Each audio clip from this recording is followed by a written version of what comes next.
नमस्कार मित्रों, आज गीता ज्ञान यूट्यूब चैनल के माध्यम से आप लोगों को समझाने के लिए जा रहा हूं कि धन का सदुपयोग कैसे किया जाए। भगवान बुद्ध के पहले जन्म की बात है।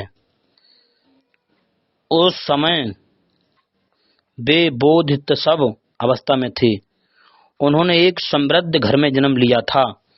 अपनी दानशीलता, उदारता और दरिद्रों तथा भिखारियों की अहेतुकी सेवा के लिए वे बहुत प्रसिद्ध थे। वे किसी को दुखी और दरिद्र नहीं देख सकते थे। अपने पास जो कुछ भी था उसी से कंगालों की सेवा करते थे। उनके लिए यह बात असह्य थी कि कोई दरवाजे पर आकर लौट जाए, इसलिए लोगों में बोधित सब अविसराहा नाम से प्रसिद्ध थे। एक दिन प्रातः काल शैया से उठने पर उन्होंने देखा कि घर की समस्त वस्तुएं चोरी चली गई हैं। नाम मात्र को भी चोर ने कुछ नहीं छोड़ा है। धन में उनकी आसक्ति ममता तो थी नहीं, इसलिए चोरी से वे संतृप्त नहीं हो सके। बार बार ये सोचकर दुखी होने लगे कि जिस घर से आज तक कोई भी व्यक्ति खाली हाथ नहीं गया, उसी से भिक्ष और कंगाल लोग भूखे प्यासे और अतृप्त चले जाएंगे। अब इस प्रकार सोच ही रहे थे कि उनके नेत्रों में नया प्रकाश आ गया। वे हर्ष से नाच उठे। चोरों ने शेष सामान में एक हंसुआ और रस्सी की गेंडुल छोड़ दी थी। महात्मा बौद्ध ने तत्काल कहा कि सेवा का साधन मिल गया, अब मेरे दरवाजे से कोई नहीं लौटने पाएगा। निर्धनता में भी अविसहा ने पवित्र कार्य संपादन का उपाय सोच लिया। वे दिन भर उसी हंसिए से घास काटते थे और शाम होने पर सिर पर गेंडुल रखकर घास बोझा लादकर बाजार में बेचा करते थे। परिश्रम से जो कुछ भी पाते थे उसका भिखमंगों और सहयोगियों की सेवा में सदुपयोग करते थे। कभी कभी तो ऐसा भी होता था कि स्वयं भूखे रहकर दूसरों की आवश्यकता पूरी करते थे। तुम्हारा धन चोरी में नहीं गया। तुम्हारी उदारता, दानशीलता और सेवा वृत्ति से उसका अभाव हो चला है।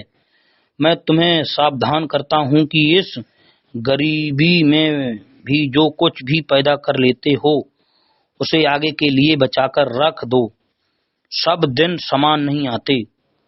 कड़ कड़ जोड़ने से पहाड़ खड़ा हो जाता है। एक दिव्य पुरुष ने अविसहा को चेतावनी दी, आर्य अनार्य पथ पर कभी पैर नहीं रखते। जिस धन को बटोरने में मुझे कंजूस की तरह रहना पड़े वह मुझे नहीं चाहिए, चाहे मुझे स्वर्ग के ही ऐश्वर्य क्यों न मिले। मैं दान व्रत का त्याग नहीं कर सकता। धन आता है चला जाता है, वह अनित्य है, पर दान आदि से वो उपयोगी सद्गुण बार बार नहीं मिला करते।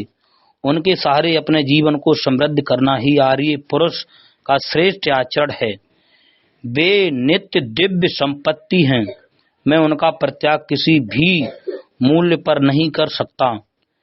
अविसहा ने दिव्य पुरुष से निवेदन किया, तुम धनियों के योग्य बातें करते हो। तुम तो बड़े गरीब हो। दान देते देते सब कुछ खो बैठे। जिनके पास खजाने हैं, असंख्य दास दासियां हैं, उनके लिए दानशीलता अलंकार है। तुम्हें तो चाहिए कि परिश्रम से अर्जित धन का थोड़ा सा अंश कभी कभी उत्सव आदि में मित्रों को बुलाकर व्यय कर दो। इससे नाम बढ़ेगा, कीर्ति अमर रहोगी। दान व्रत की परित्याग ही तुम्हारे लिए श्रेष्ठ कर है। जब तुम्हारे पास कुछ भी नहीं है उस समय यदि दान नहीं दोगे तो क्या बिगड़ जाएगा। दिव्य पुरुष ने अविसहा की परीक्षा ली। आपका ऐसा आग्रह अनुचित है। दूसरों के हित की अपेक्षा अपने स्वार्थ की ओर ध्यान देने वालों को भी दान और असहायों की सेवा में लगे रहना चाहिए। जो दूसरों के दुख में अपने आप तक का दान कर सकता है उसके लिए स्वर्ग का राज्य भी बेकार है।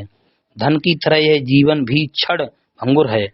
मैं आर्य पथ से कभी विचलित नहीं हो सकूंगा। यदि मेरी पूर्व स्थिति लौट आएगी तो दीन दुखियों की प्रसन्नता सीमातीत हो उठेगी। इस असहाय अवस्था में तो मेरा सर्वस्व उनके लिए है ही। अभी शाह ने दृढ़ता से कहा,